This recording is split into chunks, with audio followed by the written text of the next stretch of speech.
Good morning, KMMA tribe and family and friends and everyone. It's Wednesday. I hope you're excited. Wednesday for me is a very, very busy day, but a very exciting day because Wednesday is my marketing and creative day. So today I have a marketing meeting with my son, Shion Harley, who does a lot of our creative work, and I have meetings with my Facebook ads company, and I have meetings with another company that has been doing some work on some email flows for me, and I do most of my writing for the week. Try to get a podcast on Wednesdays are really, really positive and productive days. And that's exciting. But on the way in today, I thought about how for so many people, Wednesday is hump day. Wednesday is a day you just one step closer to Friday and their weekend. Now, I know that a lot of my tribe and friends and family watching this are way beyond this, but I think it's a great concept to talk about, and I have actually some recommendations.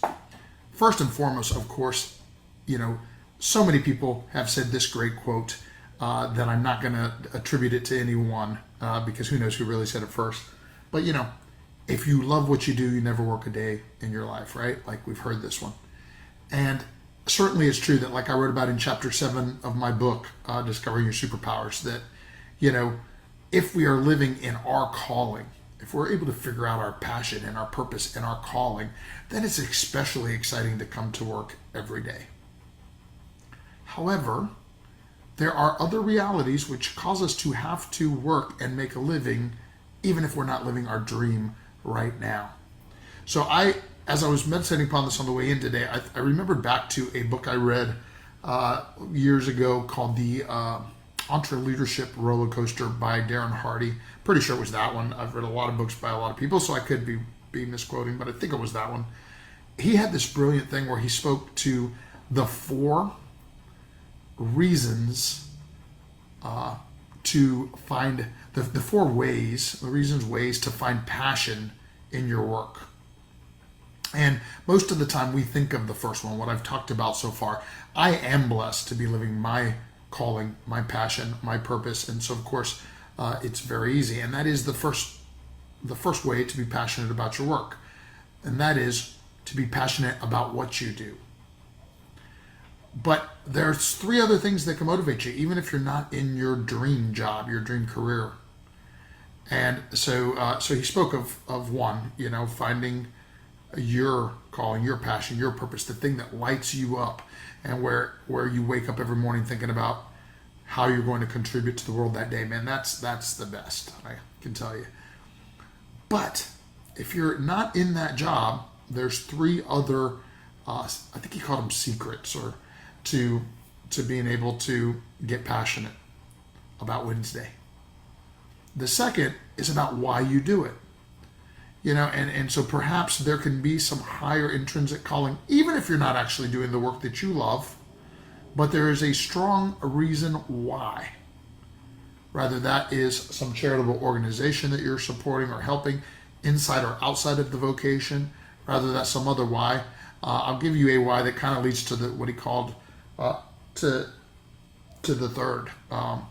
The third is who you do it for, right? I mean, let's face it. Sometimes we just have to. I mean, I didn't always have my dream job, and certainly my father didn't, and probably many parents, but you work passionately because you're making a living for people you love.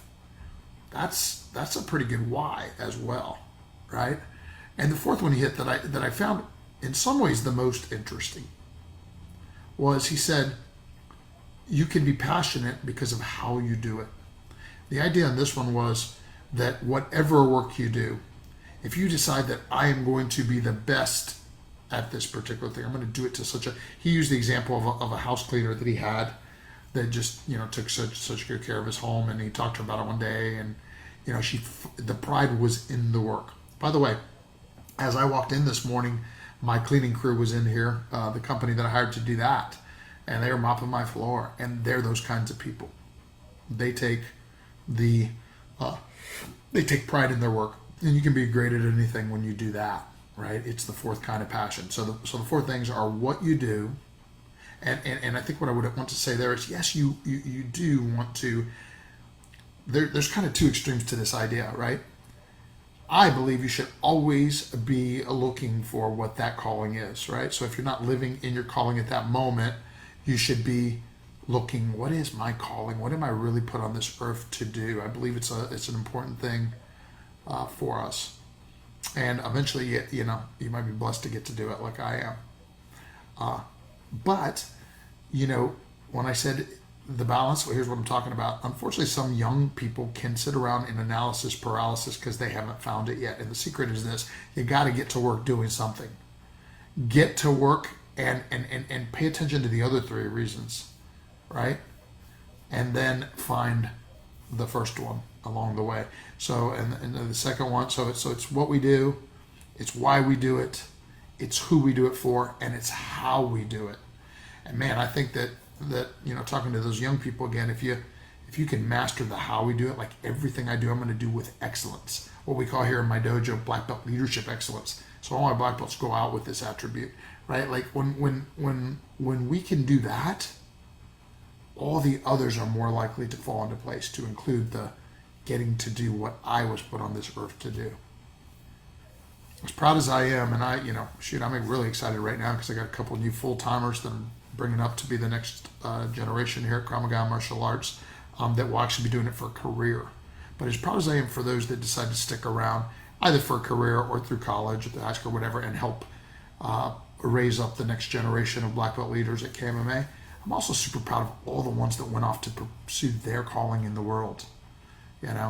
We got pilots and military officers in every branch, and leaders in corporate America, and psychologists and doctors and lawyers, and they are all doing what they were called to do. And when you go off and you do that thing with what we call black belt leadership excellence, that is worthy and good.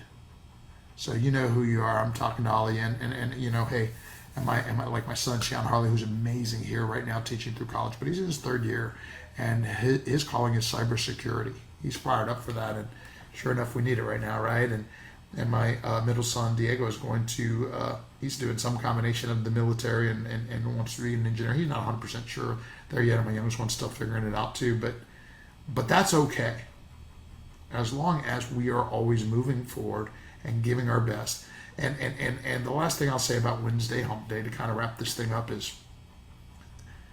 whichever motivation, whichever passion that you cling to the most, challenge yourself to make Wednesday another great day, not Hump Day.